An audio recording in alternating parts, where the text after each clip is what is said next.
Hybrid ਗੱਡੀ ਜਿਹੜੀ ਅੱਜ ਲਾਂਚ ਹੋਈ ਹੈ ਮੋਹਾਲੀ ਦੇ ਵਿੱਚ ਟੋਇਟਾ ਦੇ ਸ਼ੋਰੂਮ ਵਿਖੇ। कन्वेंशनल पेट्रोल इंजन ही नहीं है इसमें self charging hybrid electric vehicle है, तो इसमें हाइब्रिड एक बैटरी लगी हुई है। तो इनोवा का बहुत अच्छा रिस्पांस आ रहा है, ओवरवेलमिंग रिस्पांस है। एवरी डे हंड्रेड्स में हमारे पास बुकिंग्स आ रही हैं। It's been amazing response. ਜਿੱਦਾਂ ਤੁਸੀਂ ਦੱਸਿਆ ਸੀ ਇਹਨੂੰ ਪੈਟਰੋਲ ਤੇ ਬਿਜਲੀ ਤੇ ਤੁਸੀਂ ਇਕੱਠਾ ਵੀ ਚਲਾ ਸਕਦੇ ਹੋ, ਤੁਸੀਂ ਤੇਜ਼ ਜਾ ਕੇ ਜਾਣਾ ਹੈ, ਉਹਦੇ ਨਾਲ ਕੋਈ ਐਵਰੇਜ ਤੇ ਮਾਈਲੇਜ ਤੇ ਫਰਕ ਪੈਂਦਾ? गाड़ी का आरपीएम कभी 5 पे जा रही है, कभी 4 पे जा रही है, कभी 6 पे जा रही है, उससे जो है वो एवरेज के ऊपर फ़र्क आता है। ਇਹਨਾਂ ਦੀ ਕੀਮਤ ਕੀ ਰਹੇਗੀ? सर जो नॉर्मल कन्वेंशनल पेट्रोल इंजन है वो स्टार्ट होता है 1830 से 18,30,000, और जो उसका टॉप मॉडल है, जो हाइब्रिड का टॉप मॉडल है ZX ऑप्शनल, वो जाता है 28.7।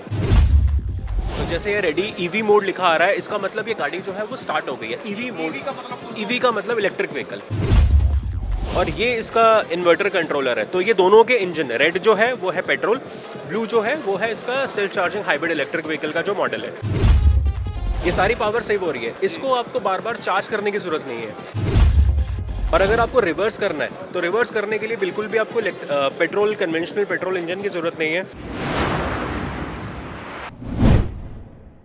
ਸਤਿ ਸ਼੍ਰੀ ਅਕਾਲ, ਸਕਰੋਲ ਪੰਜਾਬ ਦੇਖਣ ਵਾਲ ਦਾ ਬਲਜੀਤ ਮਰਵਾਹਾ ਵੱਲੋਂ ਸਵਾਗਤ। ਸੋ ਇਨੋਵਾ ਦਾ ਇੱਕ ਨਵਾਂ ਵੈਂਚਰ ਜਿਹੜਾ ਆ ਚੁੱਕਾ ਹੈ, ਮਸਕੂਲਰ SUV ਡਿਜ਼ਾਈਨ ਹਾਈਬ੍ਰਿਡ ਗੱਡੀ ਜਿਹੜੀ ਅੱਜ ਲਾਂਚ ਹੋਈ ਹੈ ਮੋਹਾਲੀ ਦੇ ਵਿੱਚ ਟੋਇਟਾ ਦੇ ਸ਼ੋਰੂਮ ਵਿਖੇ। ਸੋ ਗੱਡੀ 'ਚ ਟੈਕਨੀਕ ਕੀ ਹੋਏਗੀ? ਆਮ ਤੌਰ ਤੇ ਅਸੀਂ ਜਦੋਂ ਤੁਹਾਨੂੰ ਗੱਡੀਆਂ ਦੀ ਕਵਰੇਜ ਦਿਖਾਉਂਦੇ ਆ ਤਾਂ ਜਿਹੜੇ ਮਾਹਿਰ ਹੁੰਦੇ ਨੇ ਉਹ ਗੱਡੀਆਂ ਦੇ ਬਾਹਰੋਂ ਤੁਹਾਨੂੰ ਫੀਚਰ ਦਿਖਾ ਦਿੰਦੇ ਨੇ, ਇਸ 'ਚ ਆਹ ਚੀਜ਼ ਹੈ ਜੀ, ਦਾ ਸਨਰੂਫ ਹੈ ਜੀ, ਫੁੱਲੀ ਸਨਰੂਫ ਹੈ ਜੀ, ਆਟੋਮੈਟਿਕ ਇਹ ਹੈ ਜੀ, ਇਸ 'ਚ ਇਹ ਟੈਕਨੀਕ ਹੈ। ਸੋ ਬਣੀ ਦੇ ਟੈਕਨੀਕਲ ਪੁਆਇੰਟਸ ਕੀ ਨੇ? ਆਸ਼ੂ ਮਿਸ਼ਰ ਸਾਡੇ ਨਾਲ ਜੁੜੇ ਹੋਏ ਨੇ, ਤੋਂ ਜਾਣਦੇ ਆ। ਸੋ ਆਸ਼ੂ, ਸਭ ਤੋਂ ਪਹਿਲੇ ਇਹੀ ਤੁਹਾਡੇ ਤੋਂ ਜਾਣਨਾ ਚਾਹਾਂਗੇ ਦੀ ਇਹ ਟੈਕਨੀਕ ਜਿਹੜੀ ਤੁਸੀਂ ਦੱਸਣ ਜਾ ਰਹੇ ਹੋ, ਇਸ 'ਚ ਕੀ ਖਾਸੀਅਤ ਰਹੇਗੀ?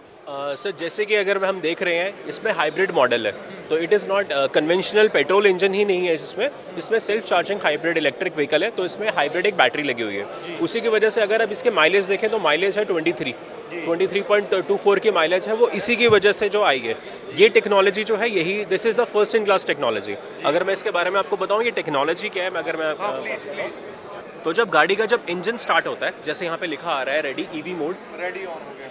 तो जैसे ये रेडी ईवी मोड लिखा आ रहा है, इसका मतलब ये गाड़ी जो है वो स्टार्ट हो गई है। ईवी मोड, ईवी का मतलब इलेक्ट्रिक व्हीकल, इलेक्ट्रिक व्हीकल का जो मोड स्टार्ट हो गया। तो ये गाड़ी को जैसे होता है ना, गाड़ी को स्टार्ट करने के लिए सिर्फ इलेक्ट्रिसिटी बैटरी की ज़रूरत होती है। पेट्रोल इंजन अभी तक काम में नहीं आया। जैसी गाड़ी स्टार्ट होती है इलेक्ट्रिसिटी की ज़रूरत है। जैसे ही हम गाड़ी को गियर में डालते हैं, जब गाड़ी थोड़ी सी आगे चलती है तो वो इलेक्ट्रिक गाड़ी के ऊपर ही चलती है, तब तक अभी पेट्रोल कहीं यूज़ नहीं होता है। जैसे गाड़ी क्रूज़ करती है, जैसे आपको इंस्टेंट ओवरटेक करना है या गाड़ी ने जब क्रूज़ करना है, तब वो गाड़ी ऑटोमेटिकली सेंस कर लेती है। जैसे मैं अभी क्रूजिंग पे लेके आऊँ तो गाड़ी यहाँ पे जैसे आप देख रहे हैं कि ये टोयोटा का इलेक्ट्रिक मोड है और ये इसका इन्वर्टर कंट्रोलर है। तो ये दोनों के इंजन, रेड जो है वो है पेट्रोल, ब्लू जो है वो है इसका self charging hybrid electric vehicle का जो मॉडल है। अब ये इन दोनों के मिक्सचर से जो है वो गाड़ी चल रही है।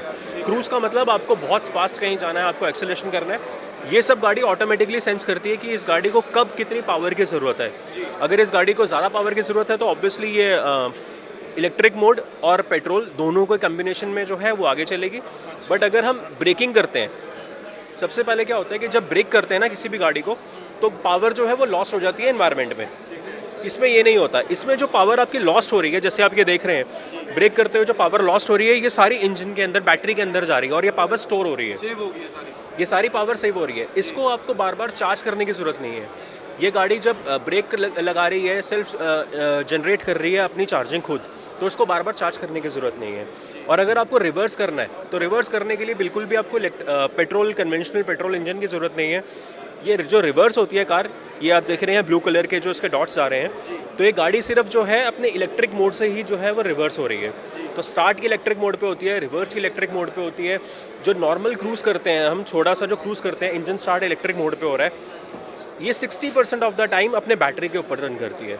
एक सवाल मेरे जहन च आ गया, ये जो इन्वर्टर है गड्डी च, मतलब ये पहली गड्डी है जिस इन्वर्टर सिस्टम भी अवेलेबल होएगा? इन्वर्टर, जितनी भी हाइब्रिड कार्स हैं, जैसे हमारी कैमरी है, हमारी हाई राइडर है, इन सब के अंदर इन्वर्टर कंट्रोलर का मतलब जो इलेक्ट्रिसिटी यहाँ पे आ रही है वो इन्वर्टर के अंदर जा रही है और उसकी वजह से जो है टायर्स घूम रहे हैं, काइनेटिक एनर्जी चल रही है।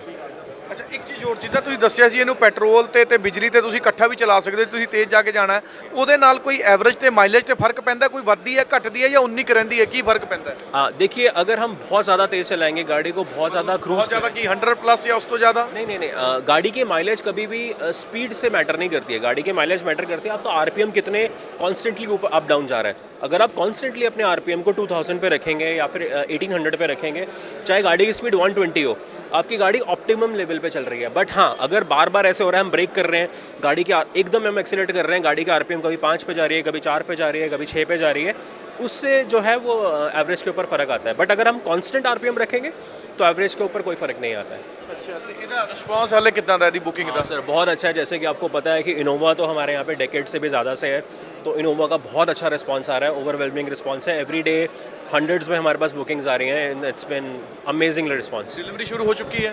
नहीं सर, अभी गाड़ी हमारे पास अभी आई नहीं है, by the end of January और may be first week of Feb आनी शुरू होगी, उसके बाद अकॉर्डिंग टू फीफो हम डिलीवरी शुरू कर देंगे। ਮਾਰਚ 2023 ਤੋਂ ਬਾਅਦ ਕਹਿ ਲਓ ਵੀ ਤੁਸੀਂ ਡਿਲੀਵਰੀ ਕਰ ਸਕੋਗੇ ਗੱਡੀ ਦੀ। yes। ਅੱਛਾ, ਇਹਦੇ ਸ਼ਾਇਦ ਦੋ ਮਾਡਲ ਨੇ, ਇੱਕ 16 ਦੀ ਐਵਰੇਜ ਹੈ, ਇੱਕ 23 ਦੀ ਐਵਰੇਜ ਹੈ। यस, जैसे कि मैंने आपको ये हाइब्रिड सिस्टम के बारे में बताया, ये हाइब्रिड सिस्टम की बैटरी है। एक है नॉन हाइब्रिड जिसके अंदर ये हाइब्रिड सिस्टम नहीं है, उसकी जो माइलेज है वो 16.14 की माइलेज है, इसकी 23.24 की माइलेज है। तो हाइब्रिड सिस्टम की वजह से ऑलमोस्ट 8 की माइलेज का फ़र्क आ जाता है। ठीक है, ਇਹਨਾਂ ਦੀ ਕੀਮਤ ਕੀ ਰਹੇਗੀ? सर जो नॉर्मल कन्वेंशनल पेट्रोल इंजन है वो स्टार्ट होता है 1830 से 18,30,000, और जो उसका टॉप मॉडल है, जो हाइब्रिड का टॉप मॉडल है ZX ऑप्शनल, वो जाता है 28.7। ਸੋ ਆਸ਼ੂ ਨੇ ਤੁਹਾਨੂੰ ਸਮਝਾਇਆ ਕਿ ਜਿਹੜੇ ਦੋ ਤਰ੍ਹਾਂ ਦੀਆਂ ਗੱਡੀਆਂ, ਦੋ ਮਾਡਲ ਜਿਹੜੇ ਕੱਢੇ ਗਏ ਨੇ, ਇੱਕ ਹਾਈਬ੍ਰਿਡ, ਇੱਕ ਨਾਨ ਹਾਈਬ੍ਰਿਡ। ਜਿਹੜੀ ਨਾਨ ਹਾਈਬ੍ਰਿਡ ਹੈ 16 ਦੀ ਤੁਹਾਨੂੰ ਜਿਹੜਾ ਐਵਰੇਜ ਦੇਗੀ 18 ਲੱਖ ਤੋਂ ਸ਼ੁਰੂ ਹੈ, ਜਿਹੜੀ ਹਾਈਬ੍ਰਿਡ ਹੈ ਉਹ 10 ਲੱਖ ਰੁਪਏ ਦੀ ਕੀਮਤ ਉਹਦੀ ਜ਼ਿਆਦਾ ਹੈਗੀ ਹੈ। ਟੈਕਨੀਕ ਅਸੀਂ ਤੁਹਾਨੂੰ ਸਮਝਾਈ ਹੈ। ਜੇ ਤੁਸੀਂ ਇਹ ਨੀਲੀਆਂ ਤੇ ਲਾਲ ਬੱਤੀਆਂ ਦੇਖ ਰਹੇ ਹੋ, ਇਨਵਰਟਰ ਗੱਡੀ ਦੇ ਵਿੱਚ ਪਾਵਰ ਸੇਵਿੰਗ ਲਈ ਇਨਵਰਟਰ ਵੀ ਹੋਏਗਾ, ਔਰ ਜਦੋਂ ਇਕੱਠੇ ਚੱਲਦੇ ਨੇ, ਜਦੋਂ ਇੱਥੇ ਬਿਜਲੀ ਵੀ ਯੂਜ਼ ਹੋ ਰਹੀ ਹੈ, ਤੁਸੀਂ ਕਿਤੇ ਤੇਜ਼ੀ ਨਾਲ ਜਾਣਾ ਤੇ ਜਦੋਂ ਪੈਟਰੋਲ ਵੀ ਯੂਜ਼ ਹੋ ਰਿਹਾ, ਤੇ ਇਹ ਦੋ ਕੰਬੀਨੇਸ਼ਨ ਤੁਹਾਨੂੰ ਦਿਖਣਗੇ। ਜਦੋਂ ready on electric vehicle mode ਤੇ ਗੱਡੀ ਸਟਾਰਟ ਕਰਨ ਤੋਂ ਬਾਅਦ ਤੁਸੀਂ ਚਲਾਓਗੇ ਤੇ ਮਾਈਲੇਜ ਤੇ ਤੁਹਾਡੇ ਦੇ ਕੋਈ ਅਸਰ ਵੀ ਨਹੀਂ ਪੈਂਦਾ। ਔਰ ਜਿਵੇਂ ਦੱਸਿਆ ਜਾ ਰਿਹਾ, ਪੈਟਰੋਲ ਮਹਿੰਗਾ ਹੋ ਰਿਹਾ, ਡੀਜ਼ਲ ਮਹਿੰਗਾ ਹੋ ਚੁੱਕਾ ਹੈ, ਤੇ ਬਿਜਲੀ ਜਿਹੜਾ ਹੈਗਾ ਇੱਕ ਅਲਟਰਨੇਟਿਵ ਰਹਿ ਜਾਂਦਾ ਕਾਰਾਂ ਨੂੰ ਚਲਾਉਣ ਲਈ। ਉਹਦੇ ਟੈਕਨੀਕ ਦੇ ਤਹਿਤ ਟੋਇਟਾ ਦੀ ਜਿਹੜੀ ਟੈਕਨੀਕ, ਤੁਹਾਨੂੰ ਸਾਰੀ ਟੈਕਨੀਕ ਅਸੀਂ ਸਮਝਾਈ ਹੈ, ਕਿੱਦਾਂ ਗੱਡੀ ਦੇ ਵਿੱਚ ਆਪਣਾ ਫੀਚਰ ਜਿਹੜਾ ਹੈਗਾ ਦਿੱਤੇ ਗਏ ਨੇ, ਇਲੈਕਟ੍ਰਿਕ ਜਿਹੜਾ ਹੈਗਾ ਇਹਨੂੰ ਬਣਾਇਆ ਗਿਆ ਹੈਗਾ। ਸੋ ਰਿਸਪੌਂਸ ਕਿੱਦਾਂ ਦਾ ਆਉਂਦਾ ਇਨੋਵਾ ਦੇ ਇਸ ਮਾਡਲ ਨੂੰ, ਇਹ ਪਤਾ ਲੱਗ ਹੀ ਜਾਏਗਾ। ਵਿਜੇ ਸ਼ੋਕ ਦੇ ਨਾਲ ਬਲਜੀਤ ਮਰਵਾਹਾ, ਸਕਰੋਲ ਪੰਜਾਬ, ਮੋਹਾਲੀ।